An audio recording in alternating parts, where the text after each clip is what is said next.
Le rendez-vous économique, il y a bien sûr 3 clés essentielles à retenir. La production de vidéos, les rencontres professionnelles, c'est aussi l'occasion donc de se retrouver sur un média. L'un des points forts de l'émission, c'est de créer des partenariats avec des médias et on essaie...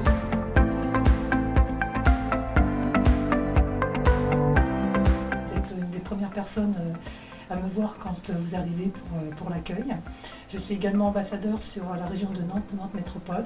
Et puis accessoirement, je m'occupe aussi dans l'organisation de choses comme le juridique notamment, et puis l'animation des réseaux. Donc Aurélie Olivier, donc effectivement plusieurs missions au sein des LRE.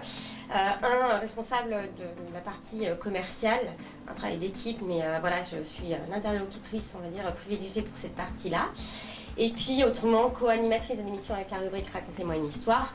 Et puis bien sûr l'accueil avec Huguette. Et puis voilà, un rôle de support aussi au niveau des réseaux. Qu'est-ce qu'on y retrouve aujourd'hui à l'autre usine? Alors c'est avant tout le plus gros complexe sportif et loisirs de France. Donc c'est un bâtiment de 16 000 m² ici à Cholet, où vous pouvez à la fois vous divertir, puisqu'on a nombre d'activités sportives et loisirs.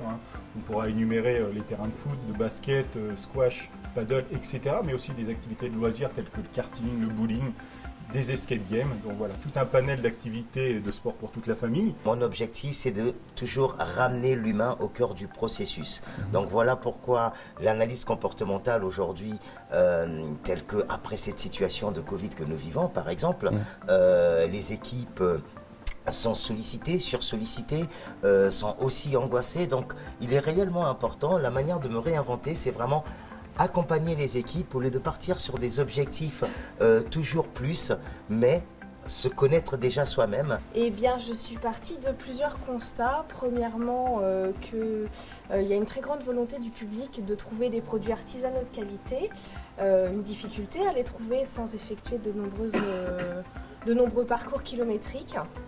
Et puis, j'ai rencontré une très grande méconnaissance de l'histoire culinaire de notre territoire. Donc j'ai eu envie d'allier l'ensemble, l'histoire culinaire et l'artisanat local. Le but de l'informatique, c'est de résoudre des problèmes et c'est surtout à l'informatique de s'adapter évidemment au client. Il ne faut pas que ce soit l'inverse. Voilà, l'inverse exactement. Un client qui a besoin d'avoir une application qui va lui résoudre des problèmes et surtout lui faire gagner du temps.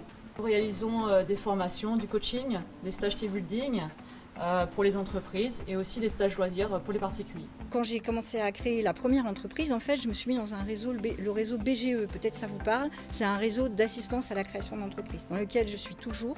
Ils ont créé une couveuse, je suis présidente de la couveuse entreprise, d'accord.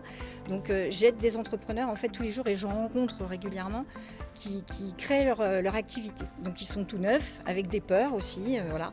Les rencontres m'ont permis de créer une entreprise qui s'appelle Géobiome. Donc Géobiome, ça veut simplement dire géobiologue, parce que je suis géobiologue, je suis, on appelle entre guillemets médecin de l'habitat. On est là pour aider les gens qui vivent dans un lieu, donc, quelles que soient les personnes. Après un diagnostic, je vais faire un état des lieux de leur habitat ou de leur entreprise. On va faire un processus de sécurisation.